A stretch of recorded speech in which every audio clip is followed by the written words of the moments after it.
दो क्रमागत धनात्मक पूर्णांकों का गुणनफल 306 है।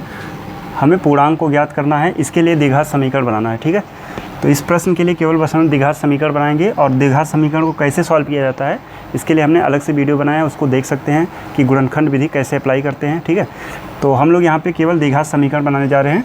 तो प्रश्न है कि दो क्रमागत धनात्मक पूर्णांकों का गुणनफल 306 है। कोई दो क्रमागत धनात्मक पूर्णांक है जिनका गुणनफल 306 है। तो हम जानते हैं जो क्रमागत पूर्णांक होते हैं, जैसे कि हमने कहा 2, तो अगला पूर्णांक क्या होगा, 2 में 1 जोड़ने से मिलेगा यानी कि 3। तो 1 अगर 2 है तो अगला 3 है। 3 कैसे आएगा, जो पूर्णांक हमें पता है उसी में 1 जोड़ दो, है ना। जैसे मान लो 5 है तो अगला पूर्णांक क्या होगा, 5 में 1 जोड़ दो तो क्या मिल जाएगा, 6। ऐसे मान लिया 10 है एक पूर्णांक, अगला पूर्णांक इसके क्रमागत पूर्णांक चाहिए तो 1 जोड़ दो, क्या मिल जाएगा, 11। 10 और 11 क्रमागत पूर्णांक है। ऐसे ही अगर एक पूर्णांक x है तो अगला क्या होगा, उसी में 1 जोड़ दो।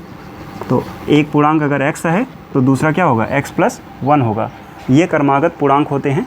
ठीक है, तो इसमें हम लोग ऐसे ही पूर्णांक मानेंगे जैसे कहा गया है कि दो क्रमागत धनात्मक पूर्णांक हैं। तो मानेंगे, माना दो क्रमागत धनात्मक पूर्णांक,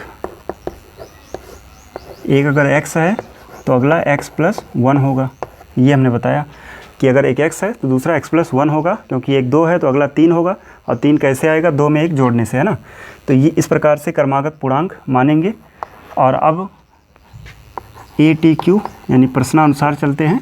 तो कहा गया दोनों पूर्णांकों का गुणनफल 306 है, यानी कि x गुणे x + 1, दो पूर्णांकों का गुणनफल कितना है, 306 है। अब इसको गुणा कर लेते हैं। तो यहाँ से गुणा होगा x² और प्लस का x का गुणा इन दोनों में, और बराबर है 306।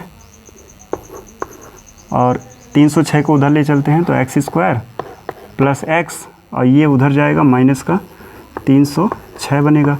इस प्रकार से ये द्विघात समीकरण मिल चुका है।